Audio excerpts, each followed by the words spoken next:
You're standing on the mountaintop, staring down at the near vertical slope and the valley below.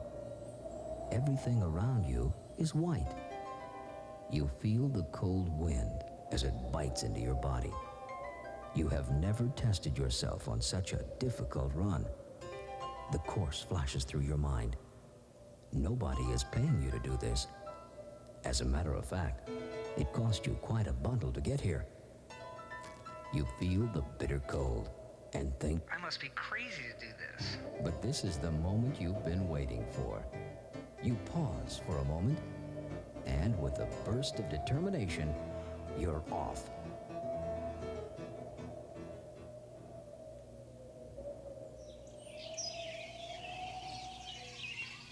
It's Saturday afternoon. It's been a hectic week. You have a pile of work to finish at the office, but you're just sitting on a park bench, watching people go by.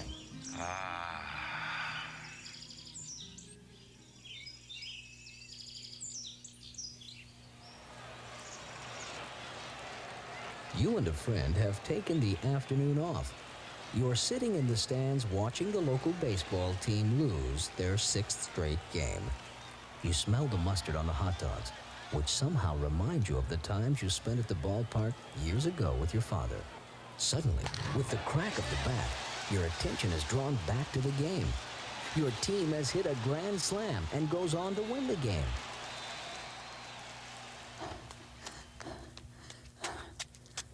You're on the last kilometer. Your feet ache and your lungs feel like they're going to explode. Just a few minutes more.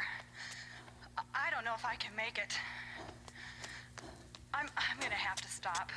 Suddenly, from somewhere deep inside you, comes a rush of energy that seems to lift you up and carry you on.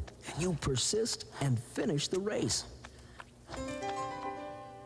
Why do we do it? We human beings devote a lot of time, money, and effort to recreation. Often we risk our very lives on just one short recreational experience. How can recreation be so important that we would risk everything? After all, it's not like it's real life. Or is it? What is this thing we call recreation? Is it something that we do just to fill extra time? Or is it more important than that? As children, recreation is vital to our development. It serves as a rehearsal for our lives to come. It teaches us to overcome obstacles, to deal with others, and to develop skills that we will need later in life. The forms of recreation we choose as children will have a profound impact on who we will be as adults. We are just beginning to discover how important recreation is to grown-ups.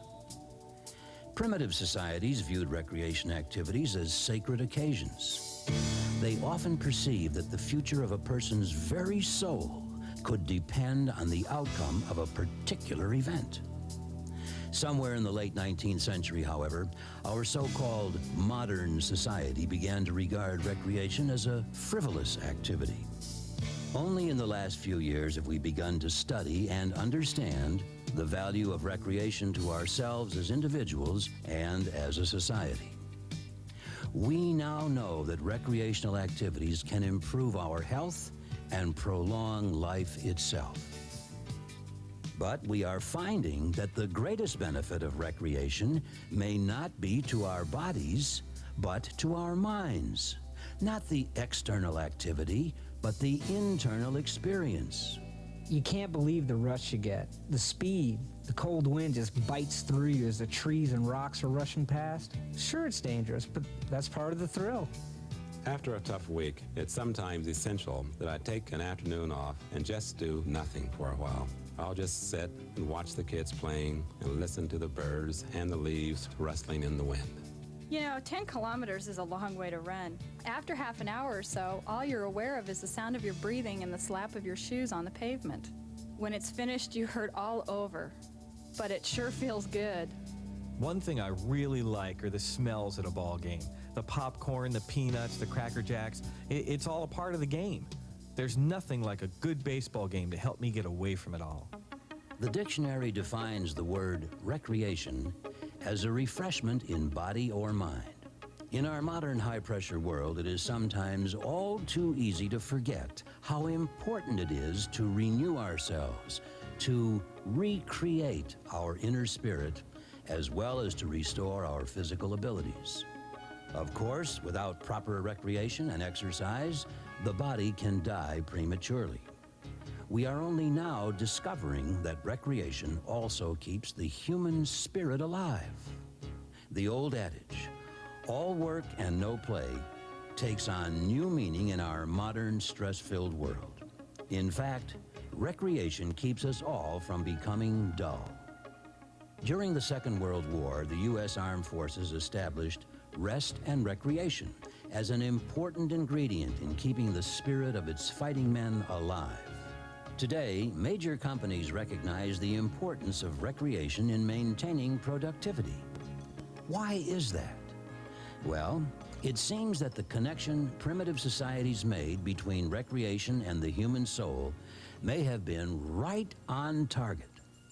For it is our soul, our spirit, that is the essence of who we are. Spirit is at the very core of human existence. It's that certain something that moves us through our daily lives with all its ups and downs. It is the fundamental ingredient that gives us the power to make things happen in our lives.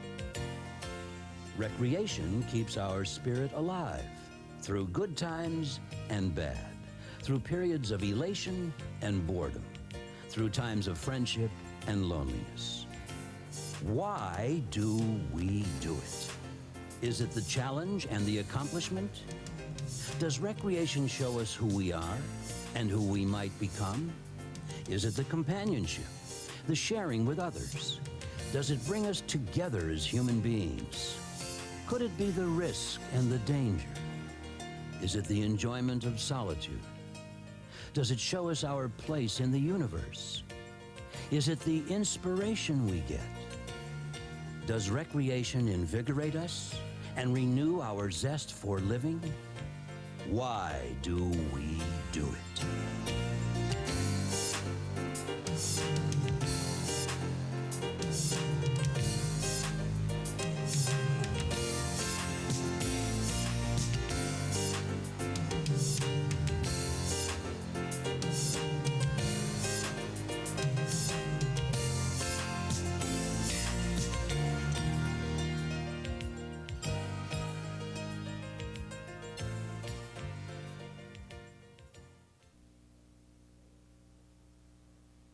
Judith, thank you for sharing that tape with us. We have always viewed recreation as a very important part of government services in East Brunswick, and I think this tape just reinforces our wisdom, if you will, in doing that. Let's turn now specifically to East Brunswick and your view of things here and how we're organized to do this job. Now, you've been here about 7 weeks. 7 weeks, almost 2 months. Seems like it was just yesterday, but then, as they say, time flies when you're having fun. Why don't you start out by telling us a little bit about how we're organized to provide recreation and park services in East Brunswick? Well, within the Department of Recreation and Parks, there's actually 3 divisions. The first division is the Office on Aging, led by a very good manager, Cynthia Schechter, and a terrific staff. They operate the senior center and provide all the services that are available for senior citizens in the community. Not just what people think traditional as recreation programs, trips and activities and classes, but we've had high school graduates come out of our program. We've had quite a bit of social service going on, programs such as Let's Talk and Share a Story with Sharon, where people get an opportunity to express themselves. We provide transportation. We provide counseling where necessary and health screening programs and other services that some of the seniors that are at home all day long would not be able to do themselves, especially with the complication of transportation in the town. Without that transportation program, people would spend some very long, lonely days at home. The second division within the department is that of recreation, led by Karen Burke, who's a terrific lady with full of energy. And pretty much we're familiar with the traditional types of recreation programs that go on, from sports and instructional activities to cultural events and special events that go on in the town.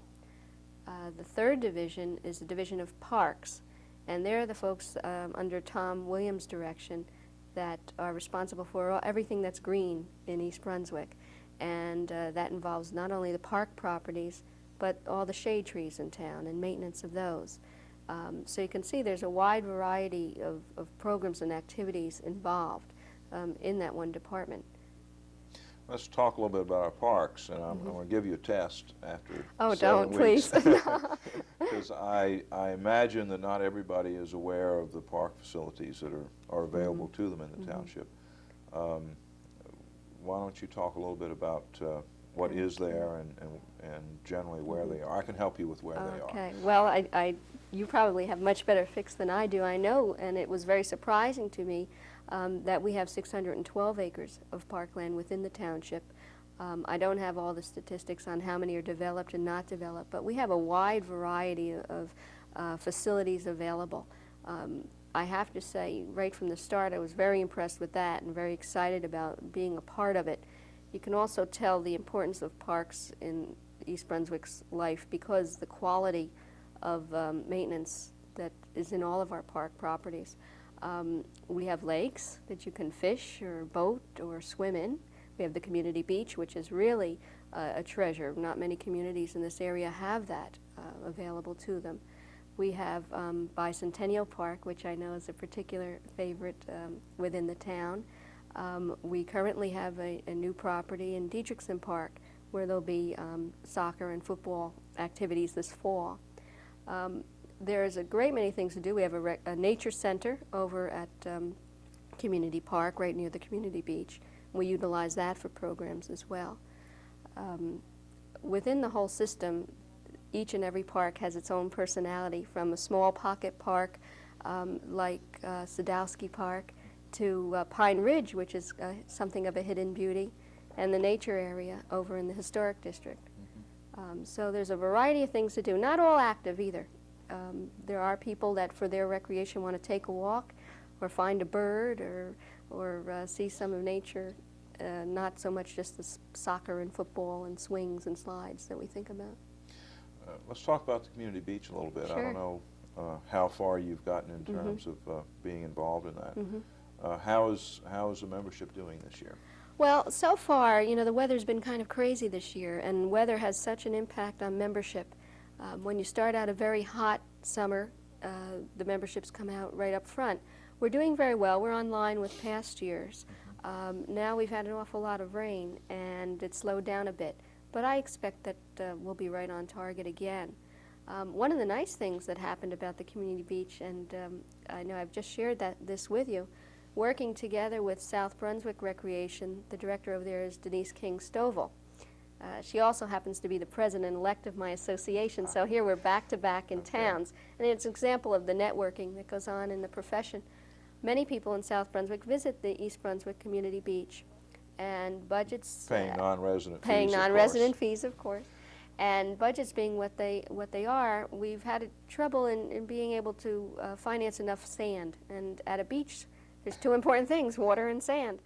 And together, working with South Brunswick Recreation, we were able to get a donation of sand, and we now have 200 tons of sand freshly spread down at the community beach.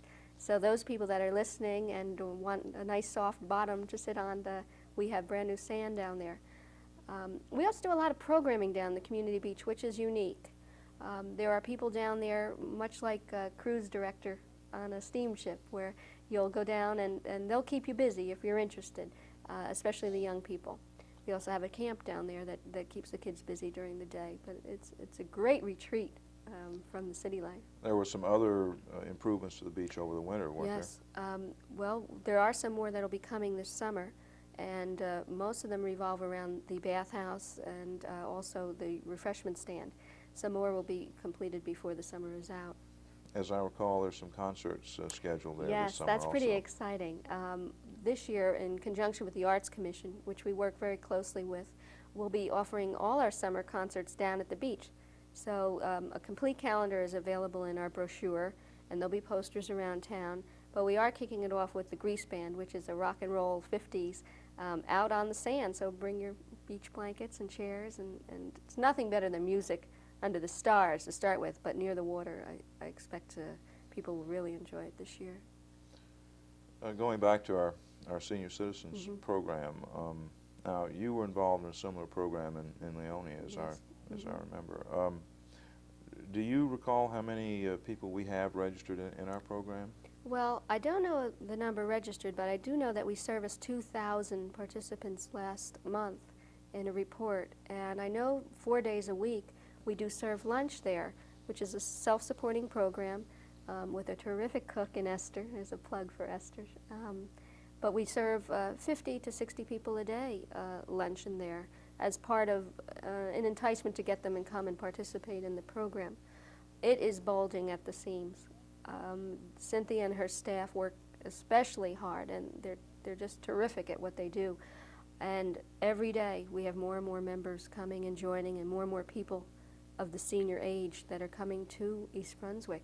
And I believe some of that enticement is the activity at the senior center. You mentioned earlier that in addition to the things that people would view as recreation, we do a number of social and health service kinds of things.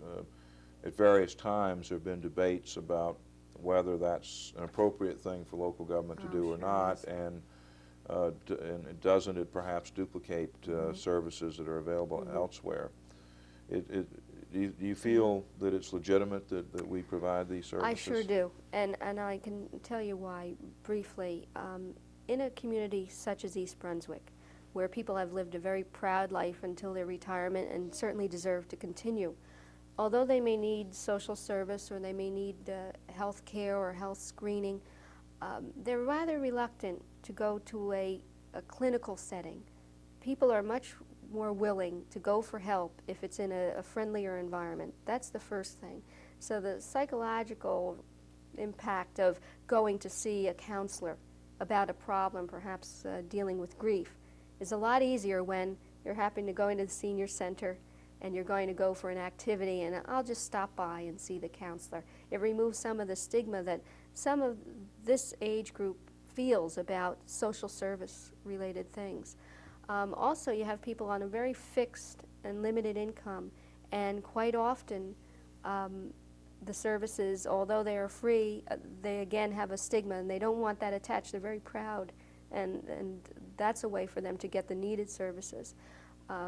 There also are so many of them home that are trapped in their homes either because of being frail or recent illness, and we are able to have some connection with them through some of our counseling. And we do hook them up with county services when we can't fill that need.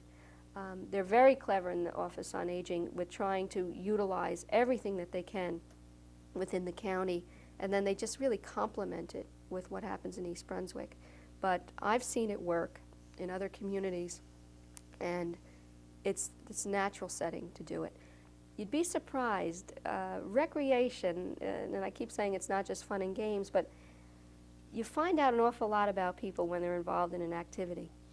And sitting and doing ceramics or leading a singing group or a discussion group, that's the way you find out what's really happening in somebody's life. And a senior man or senior woman might be more ready to talk about something that's really upsetting them in the midst of a class than they would if someone came up and said, "How are you today?" So we find out an awful lot, and there's a lot of magic going on over there that has nothing to do with learning how to dance. Have you had a chance to get a sense of what you think the future of that program is? It's a very successful program. It serves a lot of people, but you always need to be looking ahead. Number one is transportation. And if there's anything that's currently a burden, is the transportation that is attached to the senior citizens and their needs. We're able to get them out shopping. We're able to get them out to places of interest and just get them back and forth to the senior center. But with traffic congestion and construction that's going on, It can take a senior up to an hour to get to the senior center. Pardon me. And we can only handle up to 28 passengers in the bus.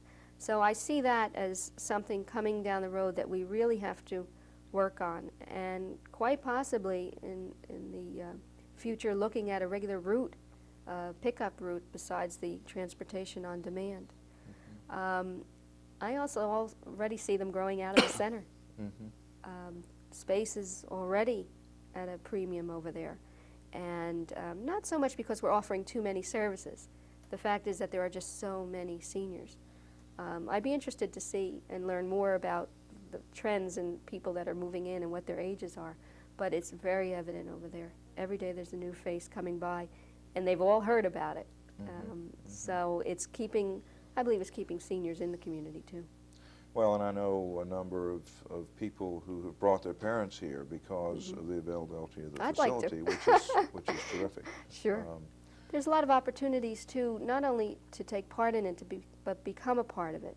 We have a lot of senior volunteers who it becomes a very important part of their retired life, because there's a reason to be going to the senior center, and people miss them if they're not there. And we get many volunteer hours. In fact, we're having a big reception for volunteers on the 15th and honoring hours of service to the senior center. Your comment about the space is interesting, because that facility is probably, when it was built, there were two objectives. One, make it big enough to last a long time, and secondly, don't give in to the temptation to cut back because you don't want to spend too much money. And I believe it's about the largest facility that's been constructed in Middlesex County, but perhaps none of us were able to anticipate the enormous increase in the number of older adults in every community around as lifespans increase and so on and so forth. Also, this kind of healthy lifestyle, being active in your leisure years, is causing people to have healthier, longer lives, and I think that has a big impact on those people that are staying and or moving into East Brunswick for services. We all wish we had the foresight to be able to forecast these things, but I really see future expansion of that program. Again, not to expand on the number of programs, but just to service the numbers that we have. Let's talk about recreation per se, at least the Division of Recreation. What's the scope of programs that are offered there? Well, currently they offer everything from preschool right up to senior adults, every type of activity, not just your sports again, but some of the cultural areas, dancing and fitness programs are well. We last night had the recital for all the programs for youth, and they get an opportunity to show off what they've learned. You might see cooking and quite a bit for preschoolers, because we find a big population of preschoolers here too. What direction do you see that program going in? Well, youth is definitely a concern of mine, and I know it's yours. When we talk about youth, there's a big span of ages, because I really believe that we have to reinforce some of the ideas early. So the idea of staying active and staying in constructive leisure should start, I think, in the 3rd and 4th and 5th grades, so that when we reach 7th, 8th, 9th, 10th grade, it's a part of their life and a regular part. I think there's a big need out there for after-school activity, and also evenings. Transportation, again, is one of the big things that I see as a hindrance to those programs. There's a lot of kids out there unsupervised after school until their folks get home, and a real need for keeping them busy and keeping them in active, productive pursuits. Let me play devil's advocate for a little bit. We've made several attempts at youth programs here, and they've not been particularly successful. And one of the points that comes up is that these unsupervised young people don't want to be supervised.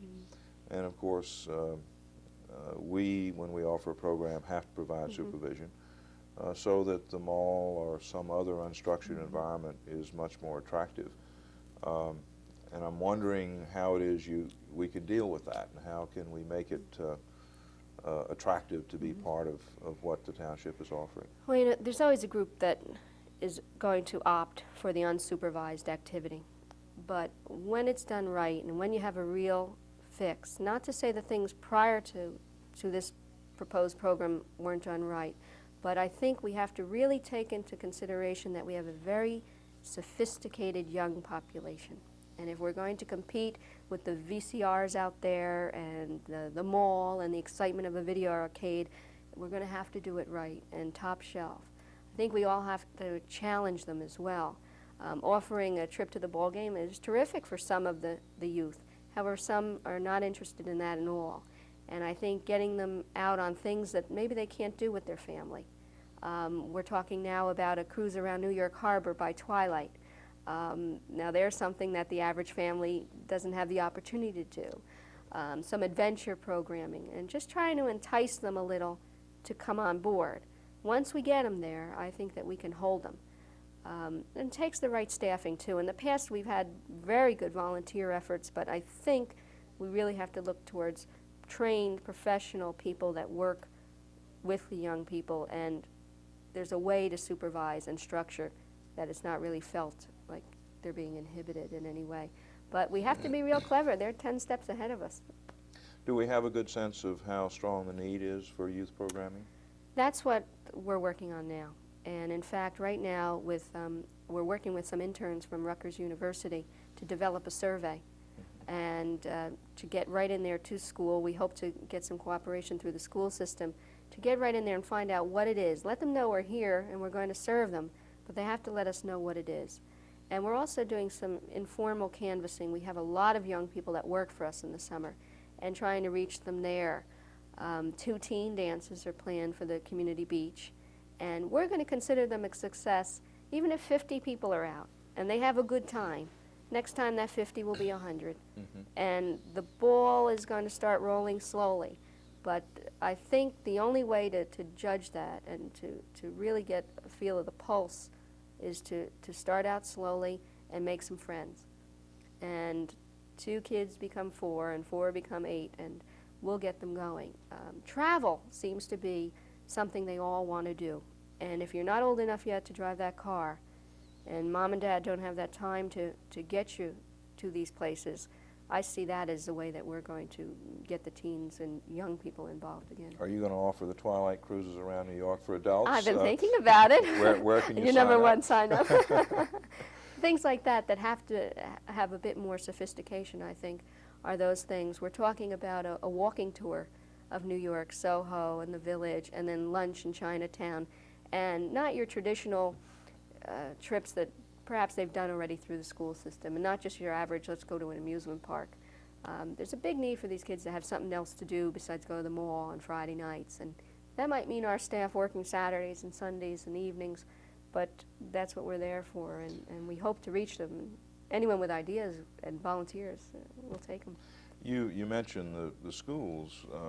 The other issue that comes up is, at least during the time school's in session, is that there's so many clubs and there's so many activities related to the schools that during the school year, is there really a need for yet another set of programs?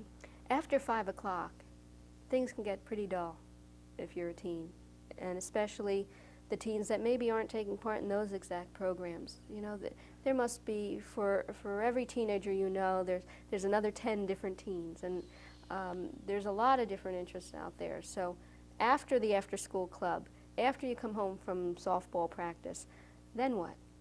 Yes, there's family time, but you know, the modern family, there's homework, and some of the kids are finished with that. I think the hardest thing, and if you think back, it's no new problem, but what's a teen going to do on Friday and Saturday? And you know, I can remember hounding my folks, well, what are we going to do? What can we do? And I'm afraid that the kids have kind of they've gotten away from this neighborhood concept and going out in the neighborhood. And our highways and our busy roads has caused that a lot. Structure, I think they're really, all this idea of rebellion is really a search for some kind of structure. And I think the right attitude and the right approach can do it.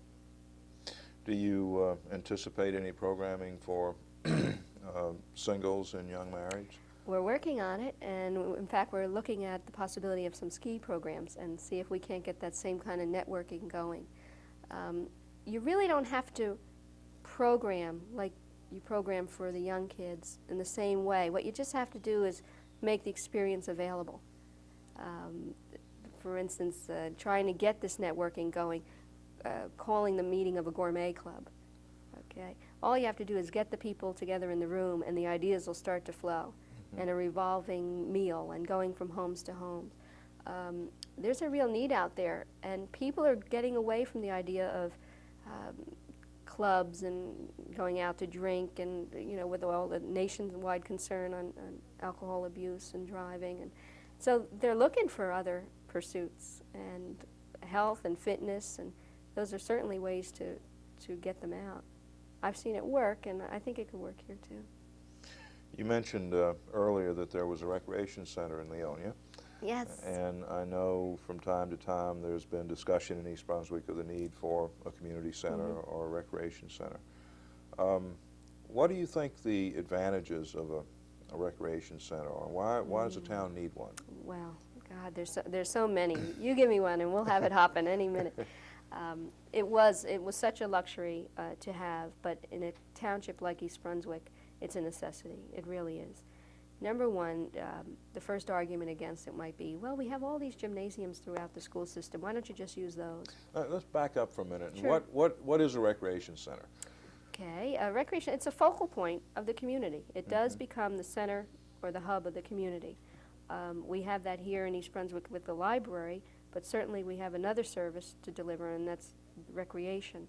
A recreation center would be available all day for special programming, activities, also just time for people to exercise and have that available to them. If you've gone out and priced what it costs to belong to a club, to go in and jog or shoot some basketballs, you'd be amazed at the industry and how it's grown, because there's a need. We'd have preschool programs during the day and all kinds of planning during the day. What kind of, just back up a little further, when I went to a recreation center, what kinds of things would I find there? Okay, you could find structured activities that you could sign up for. Well, you'd find a basketball court, most usually, exercise rooms, perhaps quiet rooms, youth centers where there'd be games and activities, ping pong, pool, dancing rooms, an aerobic room. Aerobic dancing is the rage, and you need the right environment for that. You'd have possibly a nursery or a preschool group, not nursery in the idea of daycare, but nursery for play groups and mom and tot programs and parenting workshops and things like that. You could also find counseling there. Recreation is the perfect setting, much like the senior center, to try to reach out and help people that need it. So you'd find these available to you, and then programs scheduled within it available to you. It also becomes a big meeting place for people throughout the community. And when you bring your little one there, you sign up for something, you take part, and it leads to a lifetime of activity. If we start them as preschoolers going to the recreation center, they're going to make it a regular part of their life and be with us through the senior center. Recreation center must be expensive. Well, there are ways to work with that, and there are certain creative financing that we can do as far as running programs. Certainly the structure itself and the equipment within it would have to come from the township, but the payback you find in lots of other areas, in the health and well-being of the township and in the young people. You certainly can see it when there is a place to go after school that has someone there. I know that again, you've not been on the job for a long time, but based on what you know now, where would you like to take your program? Well, I'd like to, there's a great program there already. One of the things I already see, and I've already heard from talking with people, is there's not enough of it. Right now, we're currently functioning as if there has not been this great boom of people moving into town. So where we had 2 or 3 sections of, let's say, dancing for young people, we now need 6 or 8. And I'm afraid the budget's going to have to grow to reflect that, keeping in mind that there is some income to offset these things.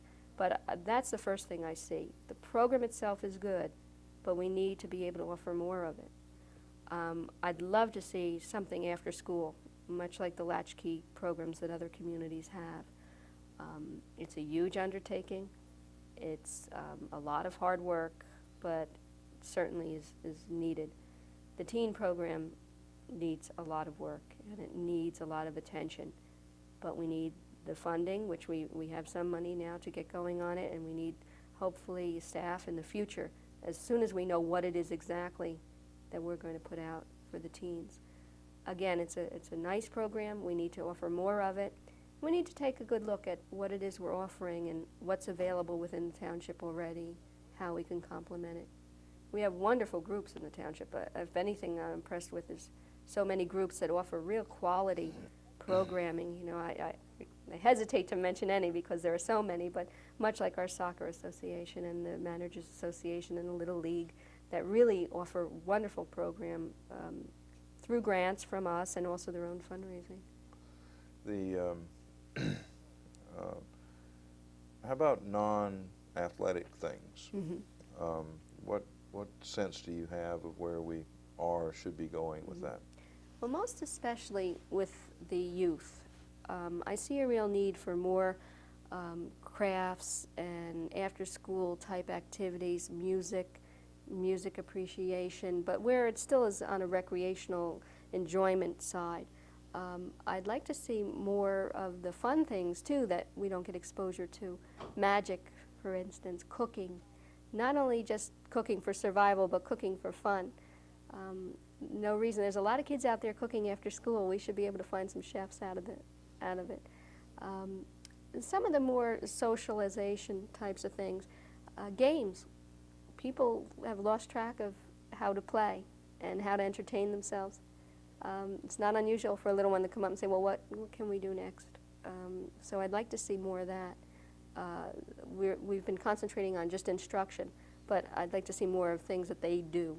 The arts certainly would be enhanced by having a center that we had room and space to do these things in. Currently we're have a nice relationship with the Board of Education.